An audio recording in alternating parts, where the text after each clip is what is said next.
Қасқыр еркіндікті жақсы көретін аң, оны қолға үйрету қиынның қиыны. Қасқыр қақтығыстан қайтпайды, не жеңеді, не өледі. Әйтеуір аяғына дейін жеткізеді.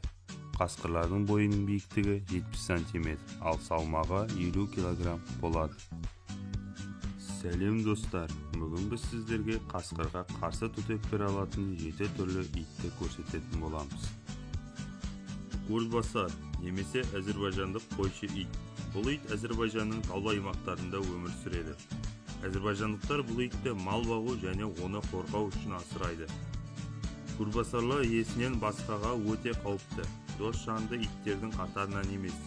Бұл ит әлемдегі ең ірі иттердің тұқымына жатады. Оның биіктігі 76 см, ал салмағы 60 кг.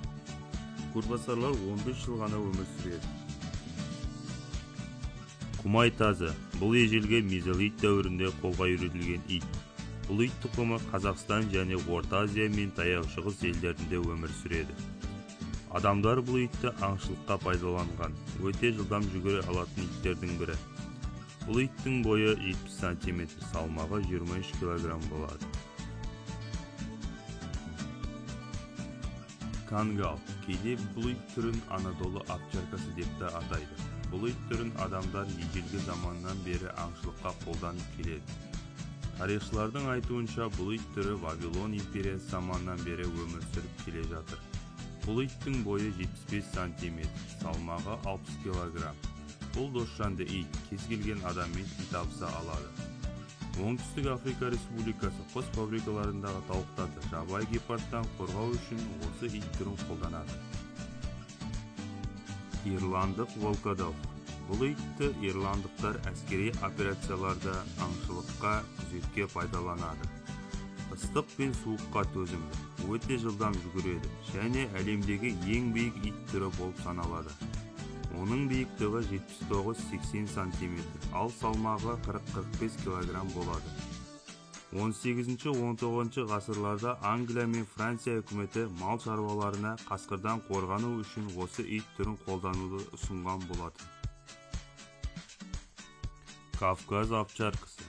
Бұл ит түрі Кавказ аймақтарында өмір сүреді. Кавказдықтар бұл итті малдарын қасқырдан қорғану үшін асыраған. Бұл ит орасан зор күш иесі, иесінен басқаға өте қатал. Бұл ит түрі жер бетінен өте аз тараған тұқым болатын. Тұқымы жойылып бара жатқан иттердің бірі.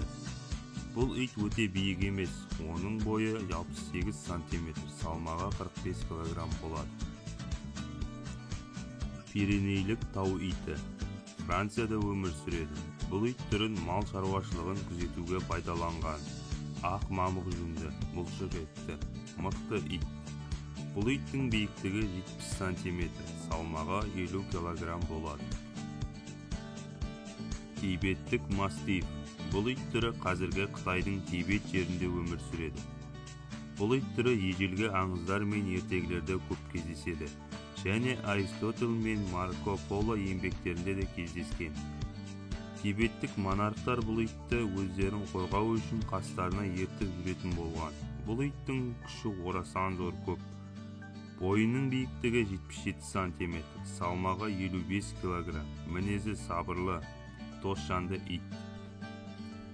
Достар, егер менің алғашқы дыбыстық видеом ұнаған болса, лайк басып арнаға тіркелуді ұмытпаңыздар. Сіздер үшін арнайы Сержантова арнасы.